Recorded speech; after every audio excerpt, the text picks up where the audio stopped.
bonsoir. Nous voici de nouveau chez vous dans ces numéros, Les Patriotes.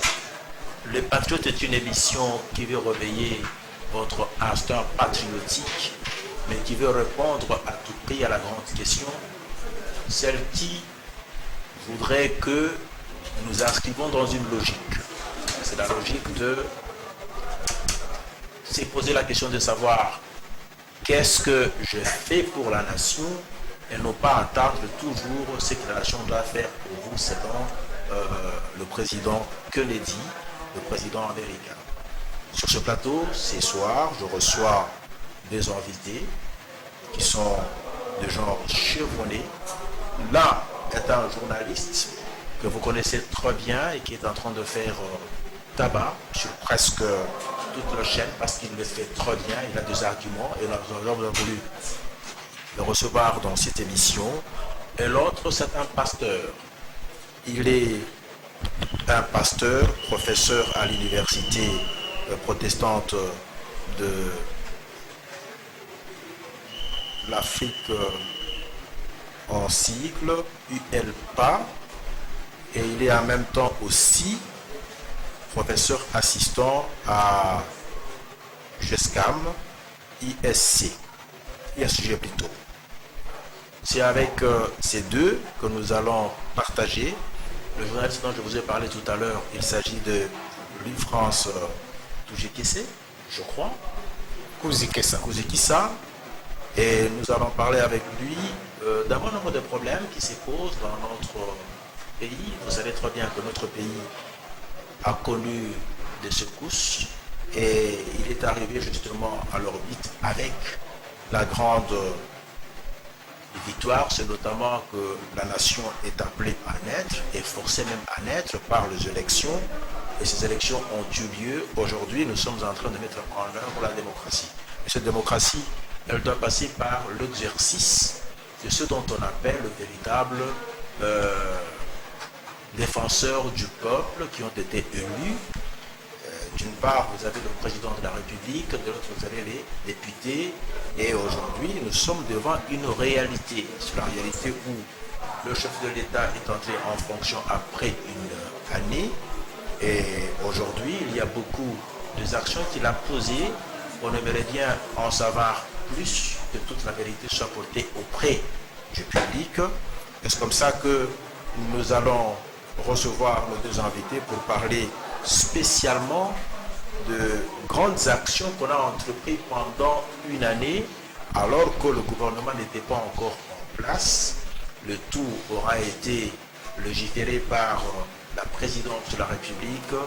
Le chef de l'État a annoncé les lignes maîtresses et nous nous sommes retrouvés en face d'un directeur de cabinet qui a essayé en tout petit peu de mettre tout ça en relief avec un pouvoir très concentré et très agissant.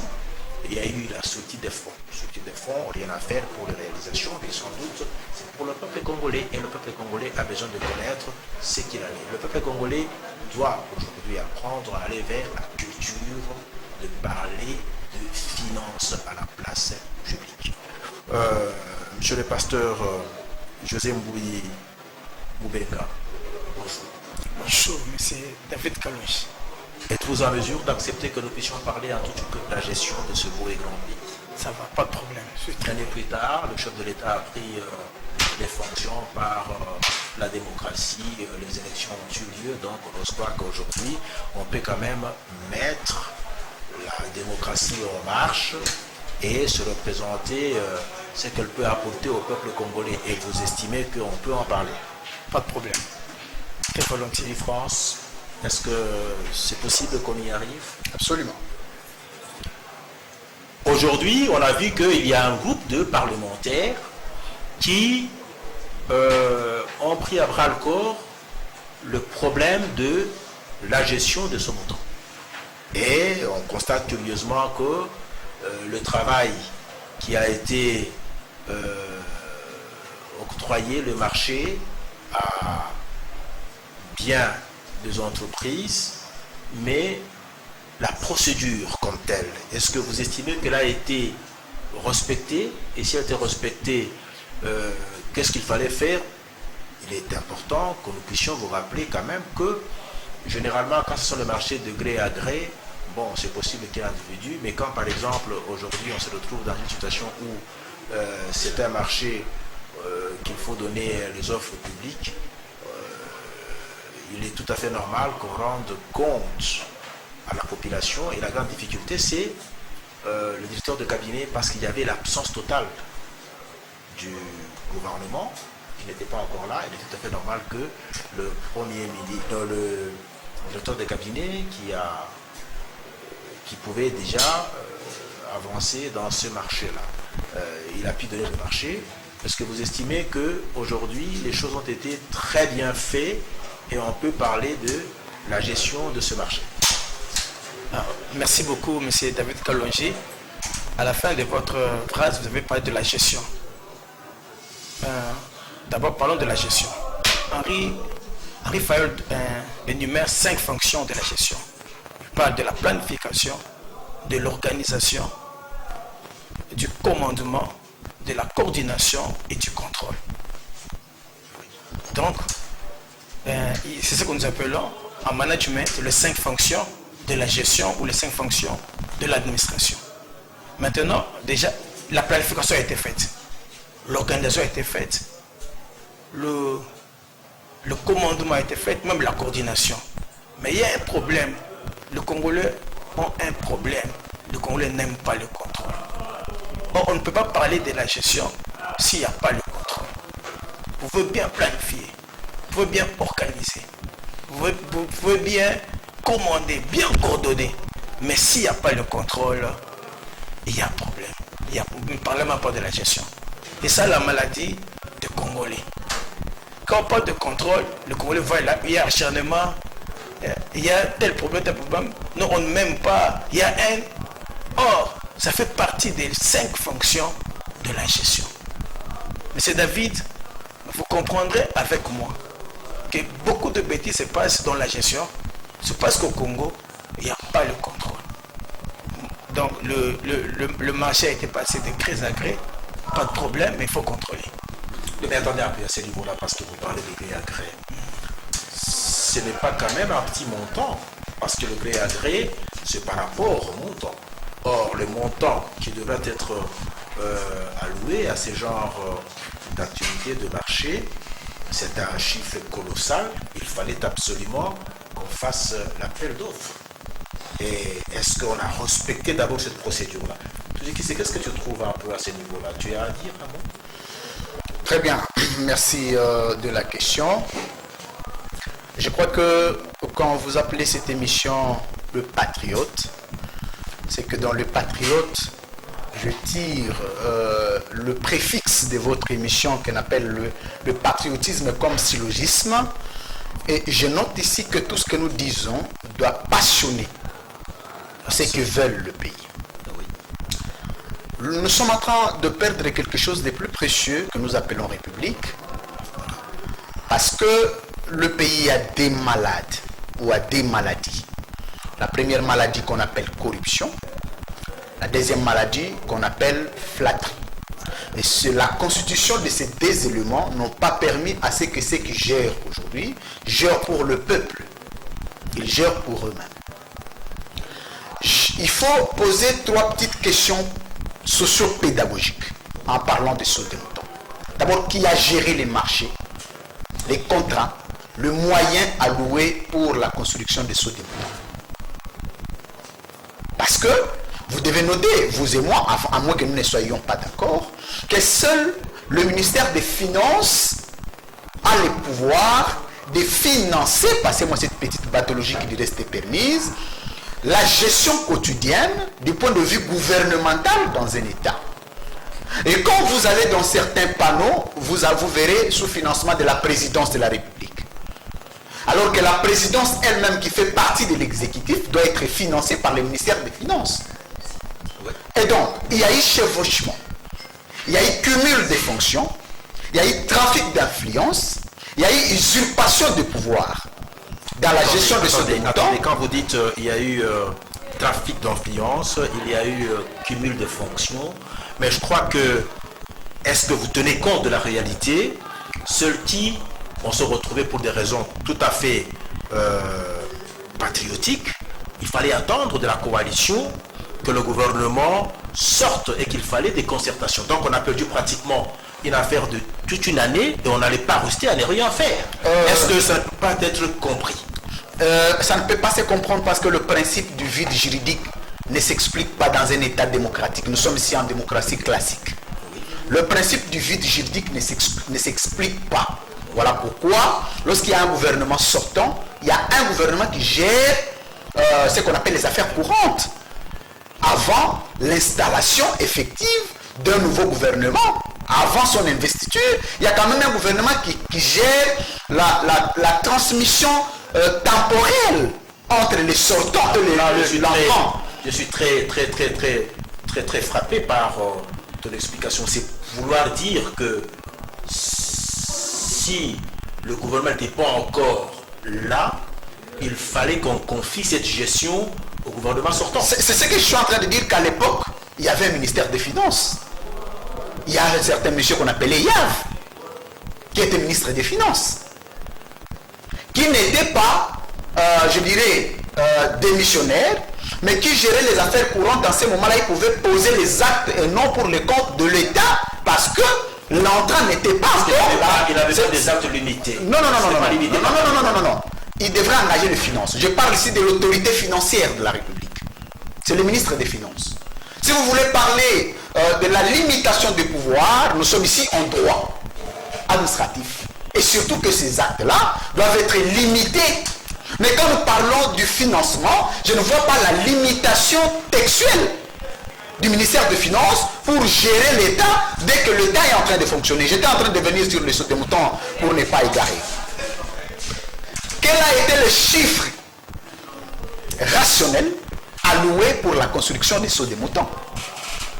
Vous savez que dans un État, lorsqu'on veut lancer les projets, même le panneau qui identifie doivent reprendre régulièrement la durée des travaux, le coût et le maître d'ouvrage. Donc, je devrais vous remettre la parole pour dire que si ces questions ne sont pas répondues, le coût alloué, la durée des travaux, le maître d'ouvrage, l'autorité financière, nous sommes dans ce qu'on appelle le principe de l'opacité absolue.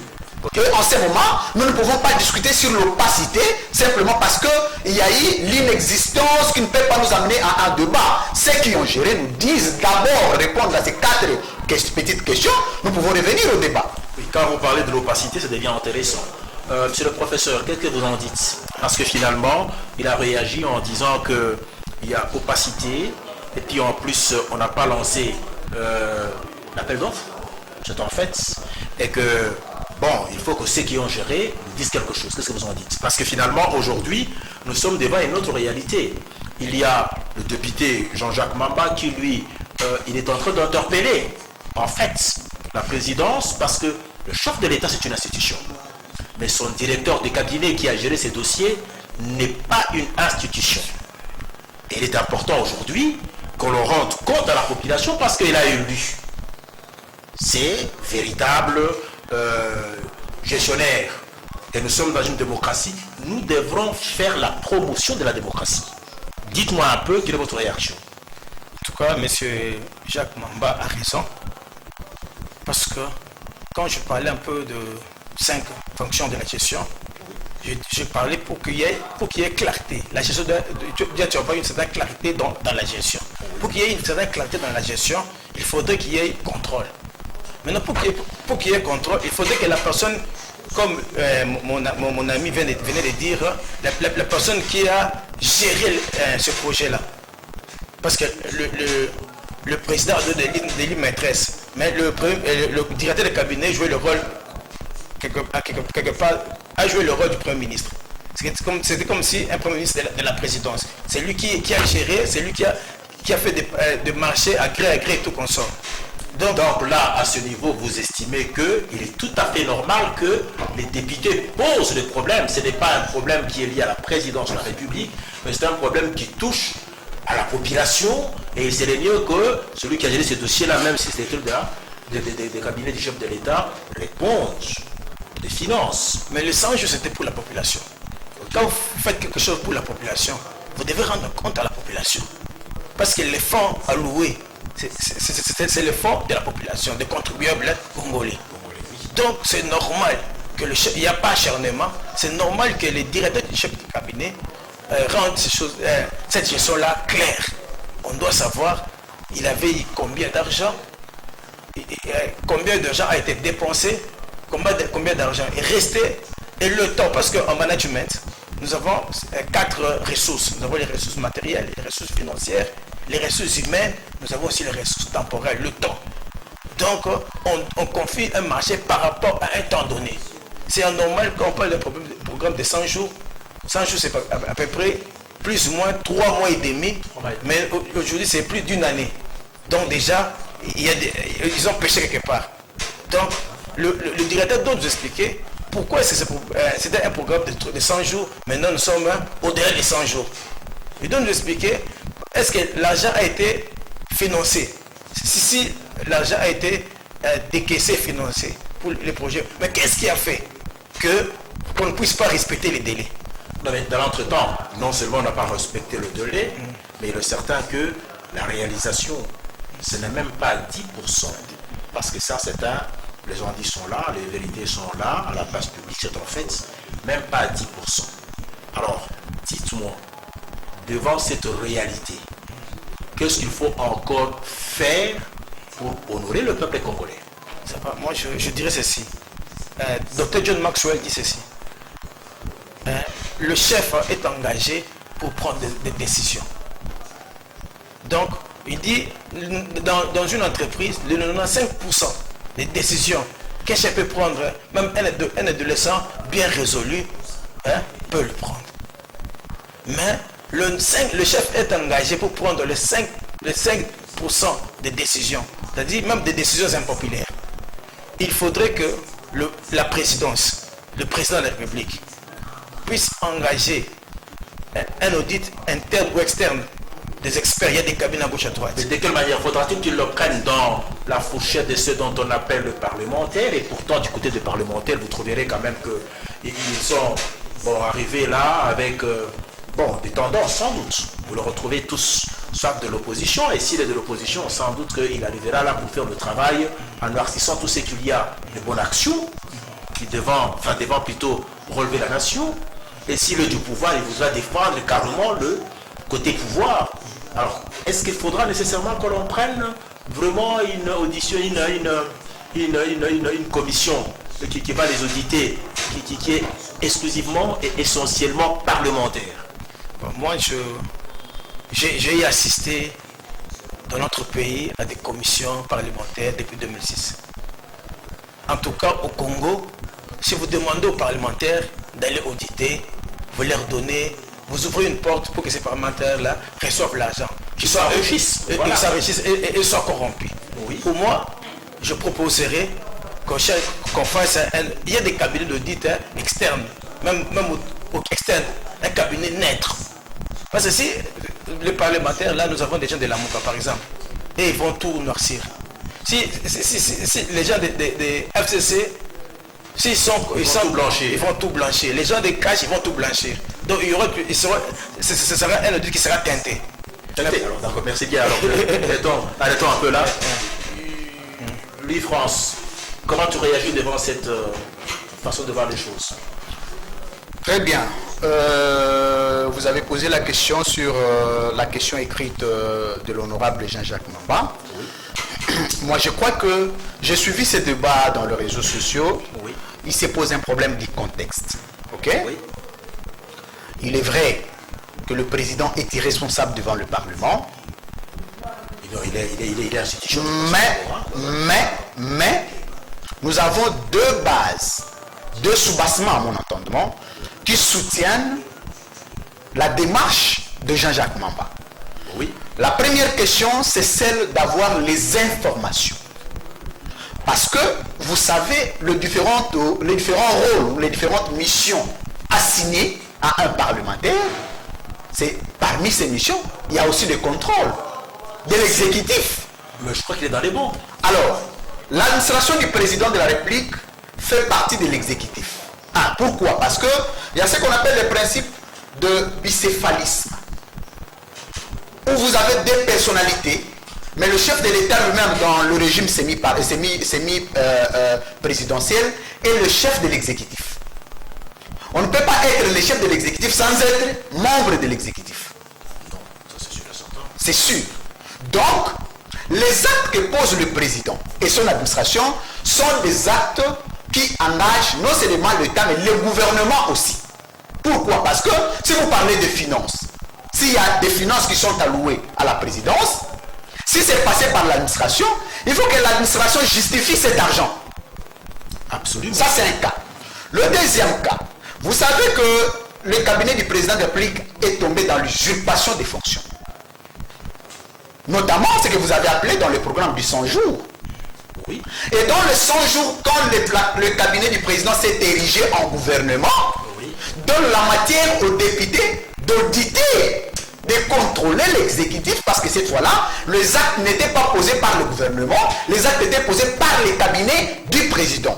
De ces faits, Mais attendez, j'en arrive. attendez, De ces faits, attendez. je vais me perdre, excusez-moi. Ok, merci bien, ok, allez-y. De ces faits, du point de vue de droit, le pouvoir du président ne sera pas mis à mal par la démarche de Jean-Jacques Mamba. Ok? Parce que aujourd'hui, si il y a présomption de culpabilité dans le chef du directeur des cabinets du président, il peut être déféré devant les cours et tribunaux sans toucher aux fonctions du président.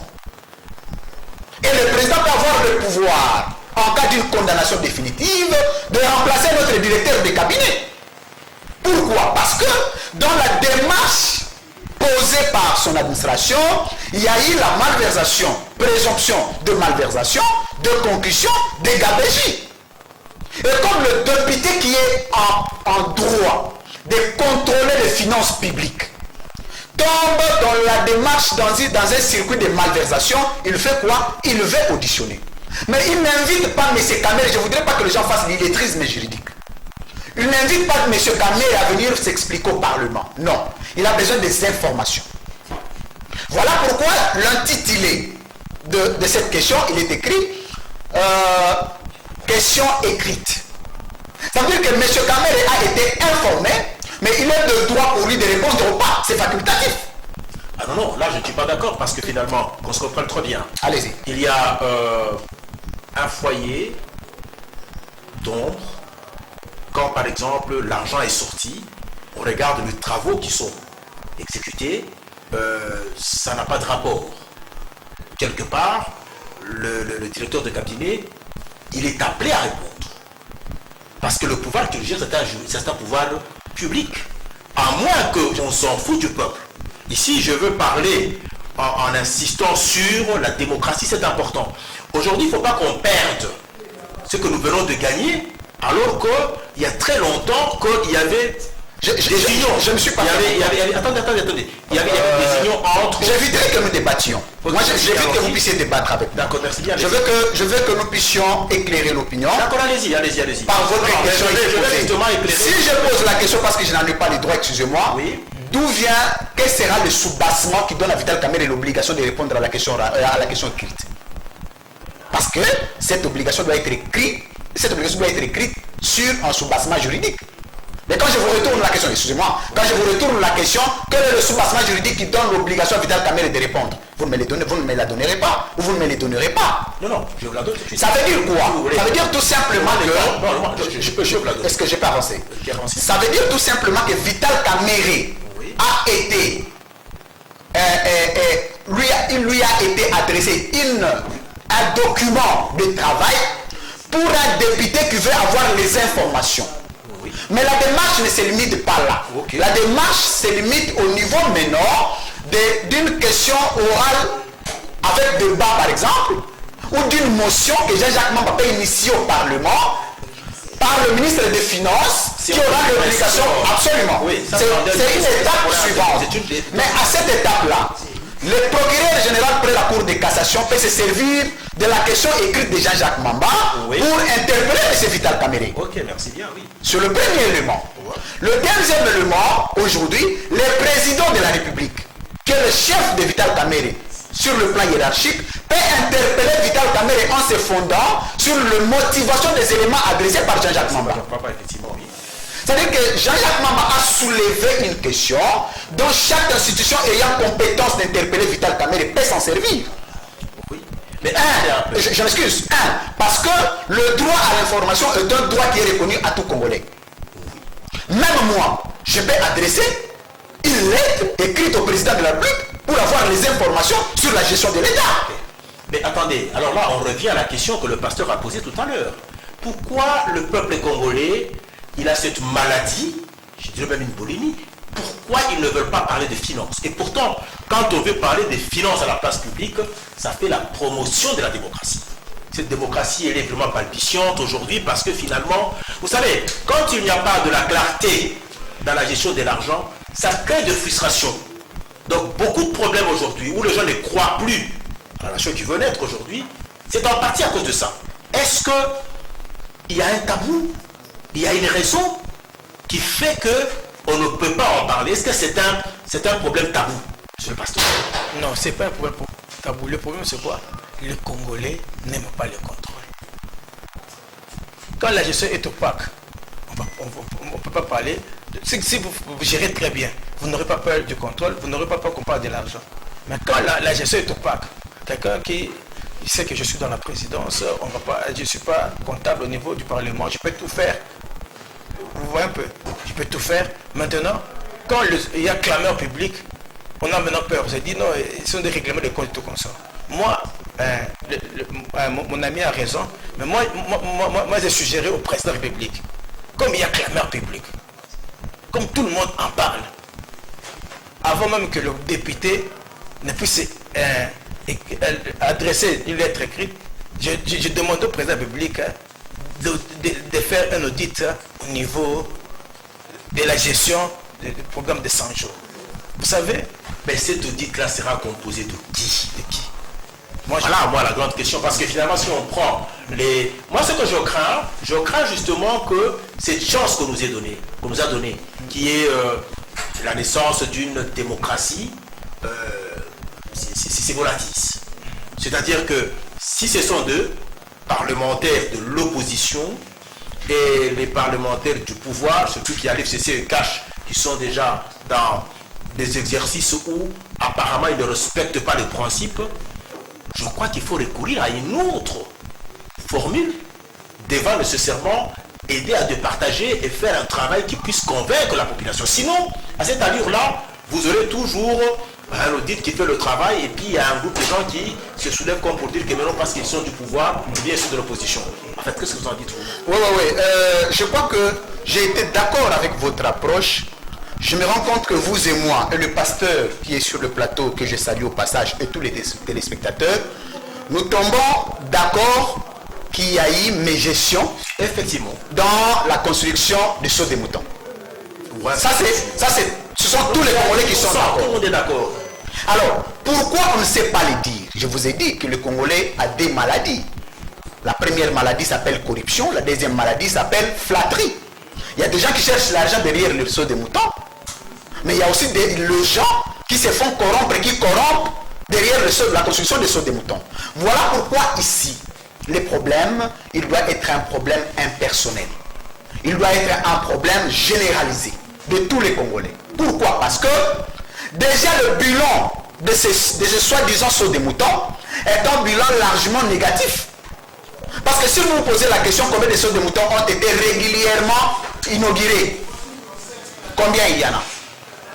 Et je vais vous dire que chaque saut de mouton a consommé des frais, un montant colossal, vous l'aviez dit au départ. Ouais, mais il y a des sauts de moutons dont on n'a même pas posé une pierre. Pas du tout. Et bien je crois que si par exemple on ne peut pas agir. Voilà pourquoi si les gens ne peuvent pas le dire, tout simplement parce qu'il y a des gens qui ne se soucient pas du Congo. Il y a des gens qui pensent qu'il faut chercher du travail pour s'enrichir. Il y a des gens qui pensent qu'il faut chercher l'argent pour se retrouver. Voilà pourquoi nous les disons, nous profitons pour dire ici, au micro de votre émission Les Patriotes, que si le président de la République, je lui dis s'il a le courage de suivre cette émission, qu'il la suive, s'il ose s'en passer de cette question de mégestion des sauts des moutons, si le procureur général prend la Cour de cassation et reste inefficace, bien. Il y a celui qu'on appelle le Dieu le Père à l'église catholique, qu'on appelle le peuple en démocratie classique. Qui va agir. Qui agira certainement avec mon impulsion à moi. Parce que je ne voudrais pas, quand nous disons du peuple, apparemment le peuple n'avait pas de leader. Et nous devons commencer à récupérer petit à petit ces mots d'ordre. Non, je vous l'ai dit, non, je vous l'ai dit. J'assume mes propos. Je reste convaincu de ce que je dis. Okay. Que ce peuple-là qui a donné le pouvoir au président de la République, par ricochet, qui a donné le pouvoir à son directeur de cabinet, ne peut pas prendre le peuple congolais pour des cons, pour des idiots. Ok? S'il n'y a pas de clarté de 15 millions, s'il n'y a pas de clarté de 11 millions, il y aura clarté sur la construction de ces deux moutons, soyez-en sûrs. Ok, merci bien. Là, c'était votre mot de la fin, peut-être, mais entre monsieur le pasteur, vous pouvez nous dire quelque chose aussi. Ah oui, ça va, merci. Moi, je me souviens quand j'étais encore élève à l'école primaire, je m'étais retrouvé dans la classe où ma mère m'enseignait. Bon. Maintenant, il y avait un problème. Ma mère, quand je dérangeais, j'étais corrigé très durement plus que tous les autres élèves. Pourquoi un jour, moi je pensais que ma mère ne m'aimait pas. Un jour comme ça, je lui ai posé la question, pourquoi tu me corriges comme ça? Tu me frappes, si tu frappes 2 coups, moi j'ai 10 coups, elle me dit ceci, c'est pour donner la leçon aux autres. Que si cette maman est due papa à son fils, à fortiori nous. Le président de la République doit comprendre que c'est lui qui est comptable devant le peuple. Il doit comprendre que non, un bon ami, c'est celui qui m'aide à réussir ma vision. Si dans les alliances, il y a un principe là d'association et de dissociation. Et ce principe stipule ceci, que tous ceux qui s'associent seraient appelés un jour à se dissocier. On ne peut pas rester au nom d'une alliance en train de cautionner le mal, parce que c'est la réputation de la présidente de la République qui sera entamée. Moi, je demanderai au président, avant même que les députés ou le procureur s'en saisissent, que lui-même, parce qu'il y a clameur publique, puisse organiser un audit au niveau de la présidence, au niveau de la gestion de ce mouton. Et s'il faut sanctionner, qu'il sanctionne dur. Un bon chef, c'est celui qui a la capacité de prendre des décisions, même des décisions impopulaires.